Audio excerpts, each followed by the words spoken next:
Anies Rashid Baswedan terus melakukan safari politiknya, walau tak selalu mulus karena adanya penolakan di beberapa daerah. Di sisi lain, hal itu ternyata tak mengurangi antusiasme pembentukan relawan Anies. The show must go on. Kendati nasib koalisi perubahan masih tak menentu dan pencalonan mantan Gubernur DKI Jakarta itu tetap belum jelas. Merujuk pemberitaan media, alih-alih menggalang dukungan masyarakat, safari politik Anies yang dideklarasikan sebagai bakal calon presiden baca pres pada Pilpres 2024 oleh Nasdem mendapat penolakan di sejumlah daerah. Mengapa safari politik Anies mendapat penolakan? Dalam pandangan Siti Zuhro, pengamat politik dari Badan Riset dan Inovasi Nasional (BRIN), safari politik hakikatnya bertujuan untuk mengenal lebih jauh partai dan capres yang akan diusung. Menurutnya, para calon mensosialisasikan dirinya sah-sah saja, asalkan ditempuh melalui cara-cara yang benar dan tidak merugikan rakyat. Apakah cara-cara sosialisasi Anies salah? Di Jogja, pertengahan November, rencana kedatangannya disambut berbagai spanduk yang diantaranya bergambar karikatur Anies di dalam bingkai lingkaran merah seperti tanda dilarang, disertai tulisan, "Orang munafik membawa agama untuk politik." Beberapa hari kemudian, di Ciamis, Jawa Barat, berbagai spanduk penolakan kedatangannya juga bertebaran. Antaranya dari Forum Santri Kabupaten Ciamis menggugat. Spanduk itu bertuliskan, "Menolak Anies Baswedan, Anies Bapak Politik Identitas, jualan agama dan ayat." Terbaru, safari politiknya di Aceh dan Pekanbaru, Riau juga sempat terhambat. Kendati demikian, seperti dipaparkan di awal tulisan ini, pertunjukan jalan terus. Anies terus maju, pun Nasdem tetap ngegas.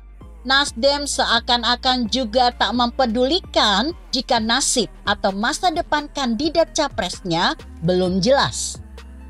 Ketidakjelasan nasib Anies seperti kerap dikemukakan kembali berpulang pada jadi atau tidaknya koalisi perubahan (KP) terbentuk. Koalisi yang digagas Nasdem bersama Demokrat dan PKS ini belum juga dideklarasikan.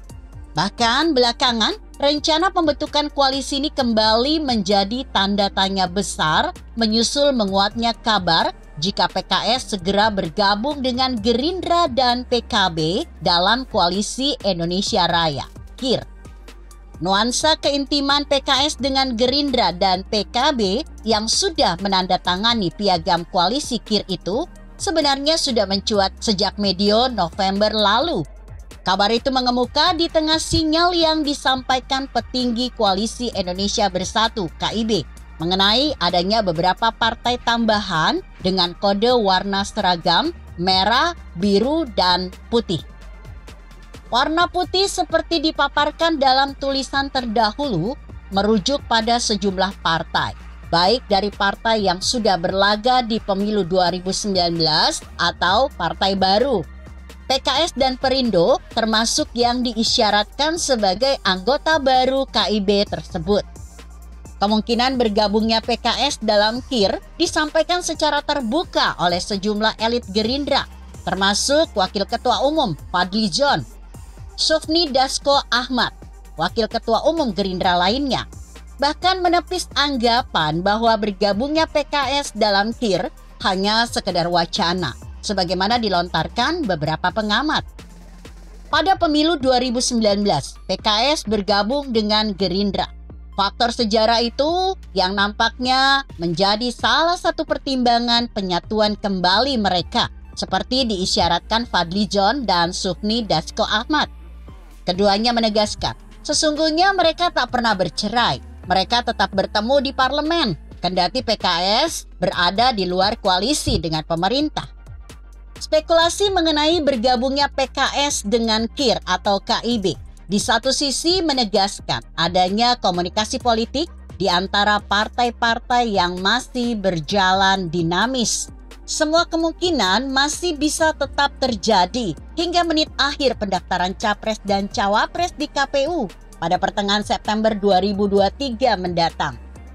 Presiden PKS Ahmad Saiku tidak menutup peluang rujuk dengan Gerindra dan sekaligus bergabungnya PKS dengan KIR pada kontestasi akbar politik 2024 itu.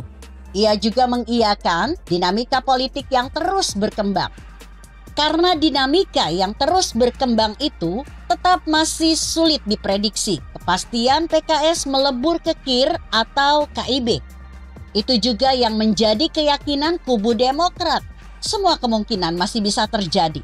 Juga kemungkinan PKS tetap bersama Demokrat dan Nasdem, lalu mendeklarasikan KP. Dan Demokrat juga tak bisa bersikap apa-apa seandainya memang PKS memilih bergabung dengan KIR atau KIB.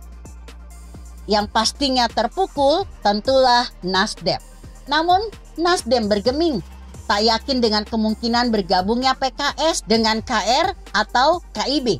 Kubu Nasdem yakin jika PKS tak goyah dengan rayuan apapun. Begitu kira-kira. Artikel ini ditulis TB Adi yang disadur dari kompasiana.com dengan judul "Lagi Menyoal Anies Menerka Arah PKS". Bagaimana menurut Anda? Jika Anda berpendapat lain, tuliskan komentar Anda di bawah ini. Saya Emma, Karisma 90.